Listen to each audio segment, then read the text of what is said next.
Power is rarely about raw strength alone. History shows us that entire empires, dynasties, and legacies have risen or collapsed not because of military defeat, but because of perception. Law 5 of Robert Greene's 48 Laws of Power states with blunt clarity, so much depends on reputation, guard it with your life. At first glance, this might seem obvious. Of course, reputation matters. But what Greene reveals, and what so many underestimate, is that reputation is often more important than truth. It is a mask that determines how the world interacts with you, and once that mask is shattered, rebuilding it becomes nearly impossible. Reputation is power in its purest symbolic form. Unlike wealth, which can be stolen, or armies, which can be destroyed, reputation exists in the minds of others.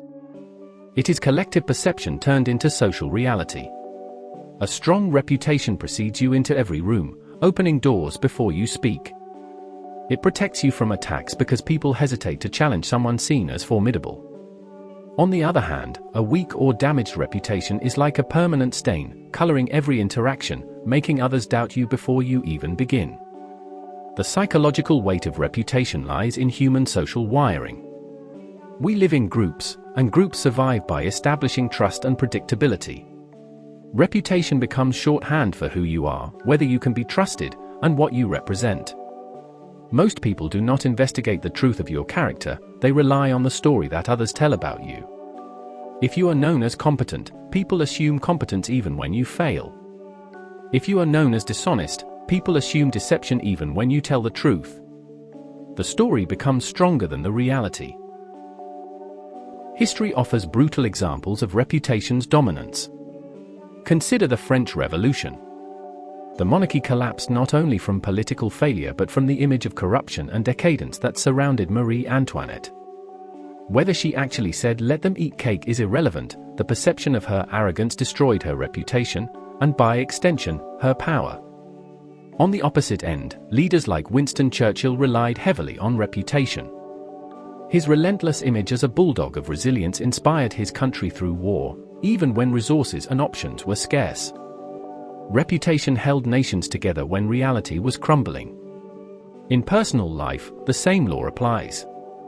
A worker known for reliability is forgiven occasional mistakes, while someone seen as careless cannot escape suspicion even when they succeed.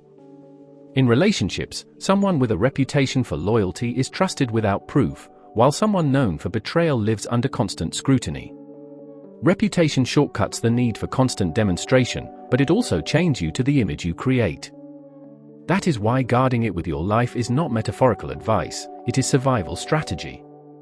The danger lies in complacency. Many people believe that their skills, good intentions, or inner truth are enough.